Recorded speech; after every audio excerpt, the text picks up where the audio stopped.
Hey everybody, what is going on? I hope you guys are all doing well and welcome to another tutorial video. In this video, I'll be going over how you can connect Binance to your TradingView account. So let's get right into it.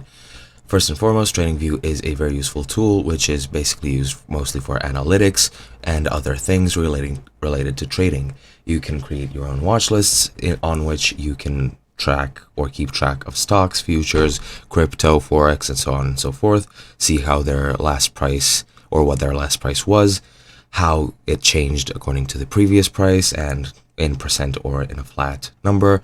You can also see the charts of all these different options or objects, see how their price changed in a certain period of time. You can use indicators to help you with extracting information or gathering information from these charts more easily, and you can also trade if you are connected to a trader. Now, Binance is a trader, and I'm going to tell you how you can connect your account to TradingView so that you can trade through TradingView. So let's get right into it. As you can see, I am currently viewing the Ethereum/US dollar chart, and I am logged into my account.